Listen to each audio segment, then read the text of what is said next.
Ever find yourself in that classic CPG executive spot?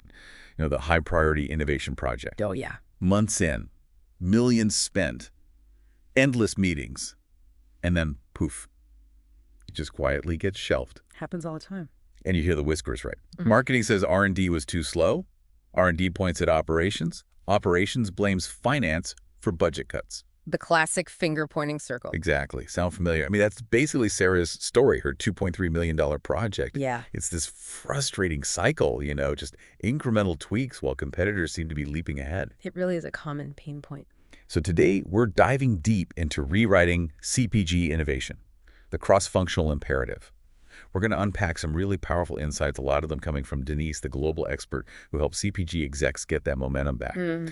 Our mission here is really to figure out how the smart CPG innovation leaders are actually breaking free from this cycle. How are they turning that internal, dysfunction into real breakthrough success? Yeah, and it's crucial to grasp that the CPG landscape is, well, it's really hit a critical tipping point. The numbers are quite stark, actually. Okay. Only about 35% of global launches are genuinely new products. Think about that. 35%. That seems low. It is. It's the lowest rate we've seen since 1996. It just shows most companies are sort of stuck just doing incremental renovations, tweaking things. Wow, okay. Since 96.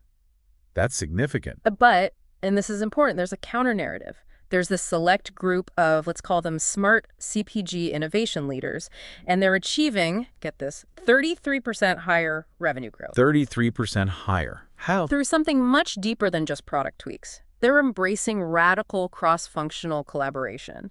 And look, this isn't just about scheduling more meetings. Right. It's a fundamental rethink, a restructuring of how innovation actually happens inside the company. Okay, so we're really looking at what some are calling a global innovation crisis hiding in plain sight. That 35% genuinely new product rate. Yeah, that's for the first 5 months of 2024, a global low, according to Mintel's global new product database. It really just hammers home the scale of this challenge we're all facing. And, there's a really interesting global twist here. How? While places like North and Latin America are, frankly, struggling only 29% new product launches, so below that global average, Right.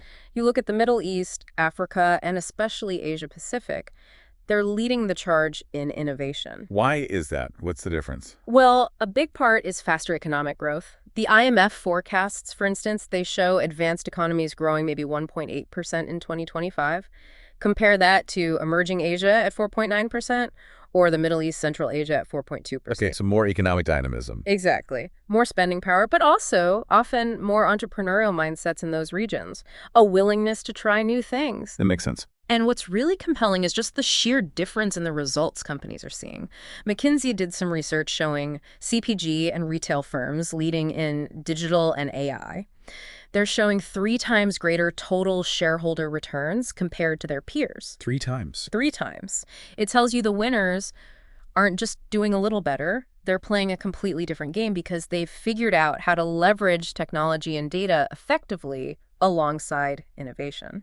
So for a lot of you listening right now, maybe in mid-sized companies, there might be this sort of hidden advantage you're not fully tapping into.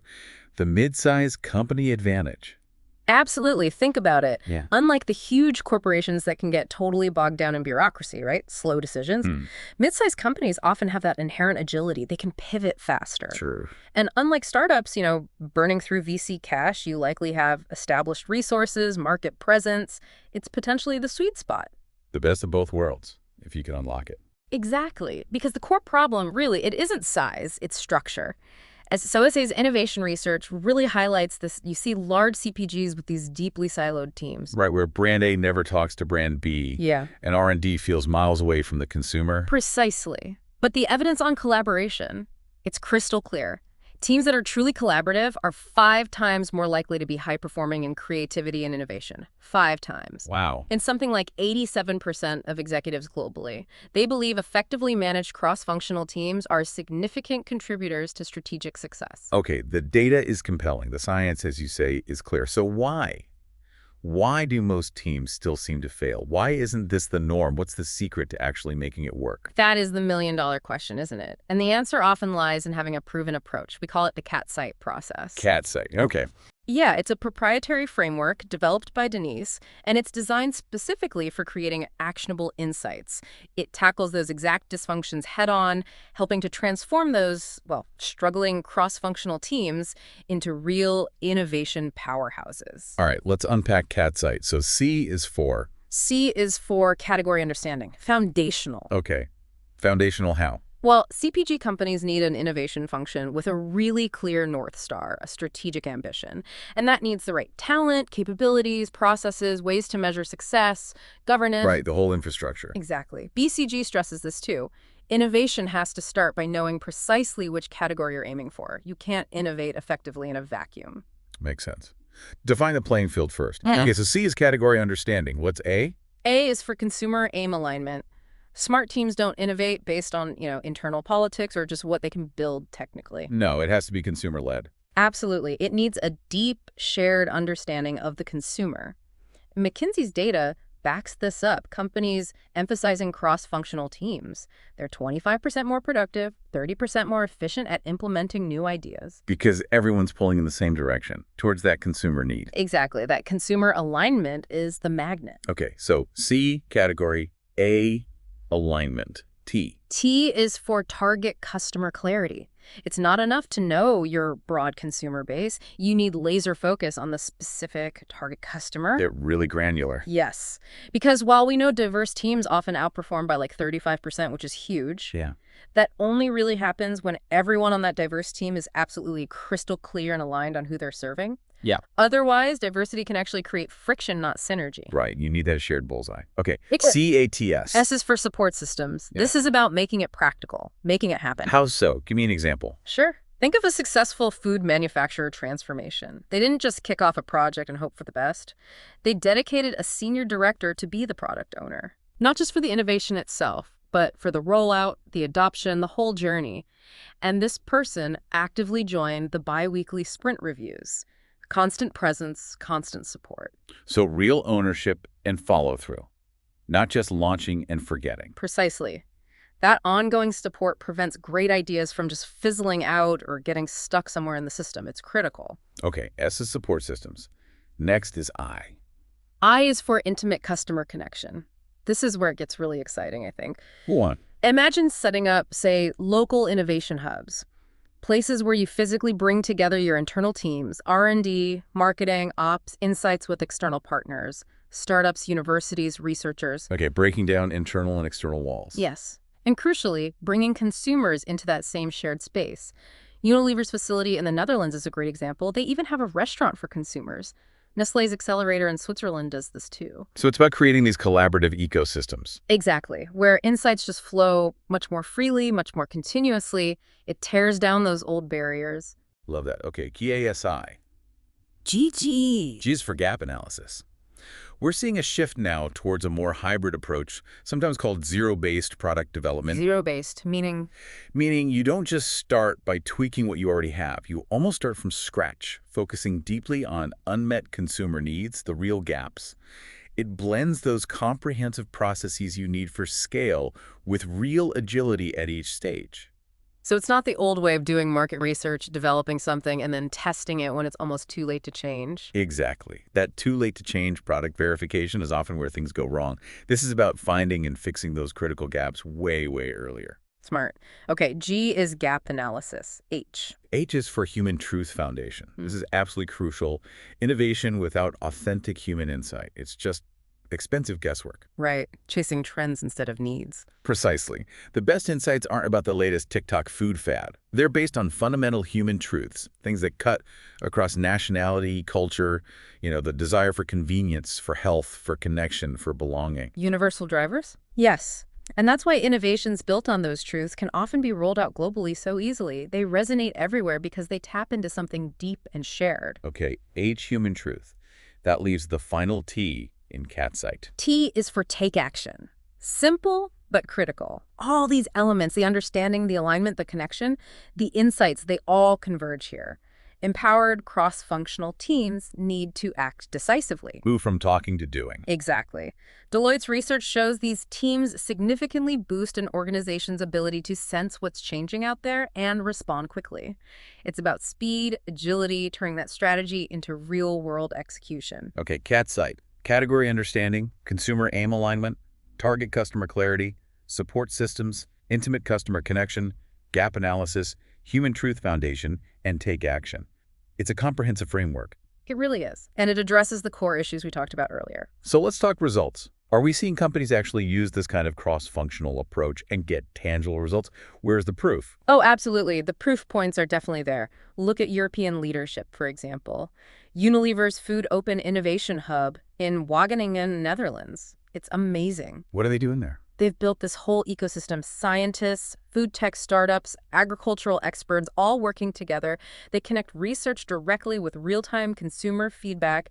They even have pilot production facilities right there. Wow, it's all integrated. Totally integrated. Yeah. And the results, CPG brands using these kinds of open innovation models, they're seeing 33% higher revenue growth and cutting time to market by up to 40%. 40% faster. That is a game changer. Huge. Then you've got Swiss Precision with Nestlé's accelerator in Lausanne. Right, you mentioned them earlier. Yeah, it's a fantastic example of co-creation. Startups and Nestlé teams developing and testing products together using top-notch R&D facilities. They've tested over 80 products in real market conditions through this program. 80 products tested live. Yeah, and it's helped Nestlé boost its innovation pipeline by nearly 45% year on year. Just imagine applying that kind of acceleration to your own pipeline. 45% increase. That's incredible momentum. It really is. And then there's French innovation too, right? Mista? Yes, Mista. It was actually created by Swiss-based Giraudon, but it's a hub that brings together major European players like France's Danone, but also Mars, Ingredient. So competitors Collaborating with startups and each other on really big pre-competitive challenges. Things like sustainable packaging, alternative proteins.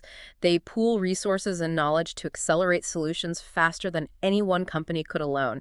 It's collective intelligence. Very smart. So Europe's doing well. Yeah. What about Asia? You mentioned they were leading innovation earlier. Absolutely. Asian growth is a huge story. Between 2012 and 2021, Asia-Pacific CPG companies actually grew revenue 3 times faster overseas than they did at home. 3 times faster growth abroad. Yes. Companies like Mondanissen from the Philippines or Shiseido from Japan really show how combining cultural sensitivity with strong cross-functional innovation drives amazing results. The pattern holds true globally. An American Management Association survey found organizations using cross-functional collaboration saw a 50% jump in team efficiency and a 40% rise in new product launches in the first year. 50% efficiency, 40% more launches. And importantly, they said this was regardless of geography. It's not a regional trick, it's a universal principle for success. Okay, so the evidence is strong, the examples are there. Why the urgency now? Why do CPG leaders need to act on this right now? Because we are truly at an inflection point, McKinsey estimates that by 2030, something like 30–35% of current CPG activities could be automated. Wow, a third potentially automated. Yeah, so the companies that are going to thrive, not just survive, are the ones who master human collaboration while leveraging that technology. They won't see cross-functional teams as a nice-to-have. They'll make them absolutely central to their strategy. It becomes the core operating model. It has to. And what's really telling is that Deloitte found over half of survey respondents point to team alignment issues and unsupportive cultures as the biggest barriers. You human element again. Always. But here's the flip side.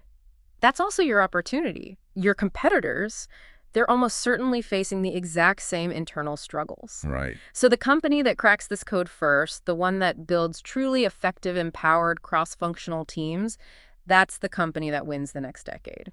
So wrapping this up, what's the key takeaway for everyone listening? I think the core message is unavoidable. Cross-functional innovation isn't optional anymore. It's not a trend. It is your competitive lifeline. The era of siloed innovation is just over. Completely over. The market moves too fast. Internal walls will just slow you down until you're irrelevant. A stark warning.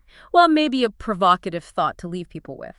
The frameworks, like CATSIGHT, they exist. The proof points, the success stories, they're clear. We see the revenue growth, the speed to market gains. Right. So the question really isn't whether to act anymore. It's whether you'll implement these changes before your competitors figure it out and do it first. That's the race. Yeah. Okay, well, we genuinely love to hear from you, our listeners. What's your experience been with cross-functional innovation? Have you seen those breakthroughs? Or maybe the frustrating roadblocks we talked about? Share your thoughts, what's working, or maybe not working, where you are. Yeah, that real-world experience is so valuable. Definitely.